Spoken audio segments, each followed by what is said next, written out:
শালা যেমন ফোলা ফোলা তেমন খাস্তা, আর ভেতরটা একবার দেখো, মনে হচ্ছে যেন হলুদ রঙের সিরিজ পেপার। ছিঁড়ে ছুঁড়ে এরকম একটা আলুর তরকারি ঝোলের মধ্যে চুবিয়ে খালি মুখে দিলেই না, ব্রহ্মতলাতে যদি একটা চুল থাকে সেটাও খারাপ হয়ে যাবে। মারাত্মক টেস্ট রে ভাই, মুখে পড়লেই দাঁতে প্রথমে কুরকুর হচ্ছে, বাস তারপরেই জিভ দলা পাকিয়ে ভেতরে। এত টেস্ট নিমেষের মধ্যে 5-6খানা শেষ হয়ে যাবে, আর তার মধ্যে আবার বডিও বেড়ে যাবে 45 ইঞ্চি, এত স্বাস্থ্যকর। ময়দা নেই তো, আটা আছে না, 2 বাটি মতন আটা নিলেই হবে, আর সেই বাটি দিয়ে হাফ বাটি সুজি। এবার যাতে আবার গ্যাস ফ্যাস না হয় তার জন্য আবার 1 চামচ জোয়ান।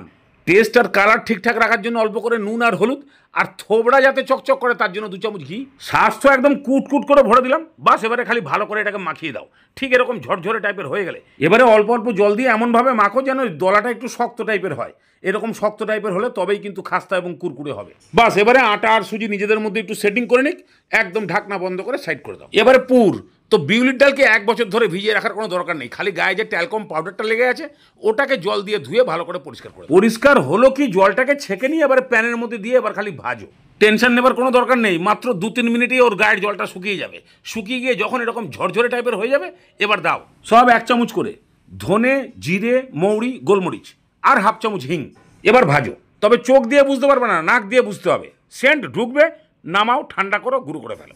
যা জিনিস তৈরি হয়ে গেলে একবার যদি বানিয়ে রাখতে পারো, সকাল দুপুর বিকেল গধূলি সন্ধ্যা যখন বডি বানানোর ইচ্ছা হবে তখন বানিয়ে খেতে পারবা। এবারের মধ্যে অল্প অল্প করে হলুদ গুঁড়ো, লঙ্কার গুঁড়ো, পরিমাণ মতো নুন আর অল্প অল্প জল দিয়ে এমনভাবে মাখো যেন ঝরঝরেও হয়, আবার হাত দিয়ে চাপলে পরে এরকম ডলাও পাকিয়ে যায়। তাহলে পুরো রেডি হয়ে গেল, আটা মাখাও হয়ে গেছে। এবার যেটা দরকারি সেটা হলো তরকারি। 2 চামচ মতো সরষে তেল গরম করে নিয়েই 2-3টে শুকনো লঙ্কা, 1টা তেজপাতা আর 4 ফোড়ন, মানে জিরে, মেথি, মৌরি আর কালো জিরে একদম অল্প অল্প করে দিয়ে হালকা ভেজে নিয়ে এবার দিয়ে দাও আদা কাঁচা লঙ্কা বাটা। বেশি ভাজতে হবে না, একটুখানি নাড়িয়েই খালি 2-3খানা টমেটো কুচি।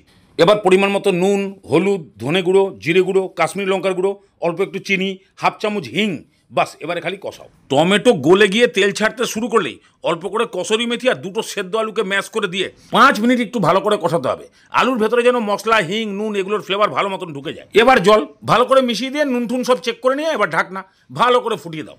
লাস্ট নামানোর আগে 1 চামচ ঘি আর গরম মশলা দিয়ে ভালো করে মিশিয়ে নামিয়ে দাও। এই কচুরির সঙ্গে ঘি গরম মশলা ফ্লেভারের আলুর তরকারি একদম ফাটাফাটি লাগে। চলো এবার কচুরি পুরগুলোকে আগে একটু দলা পাকিয়ে রেডি করে নাও, এতে খাপে খাপ ঠিক মতন বসবে।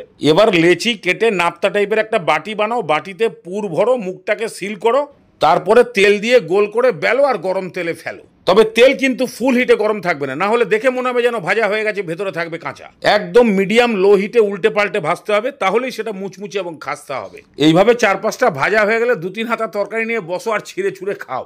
আর খালি খেলে হবে না কিন্তু, এটা ইউপির একটা ফেমাস টেস্টি আইটেম। পারলে কমেন্টে নামটা বলে দাও।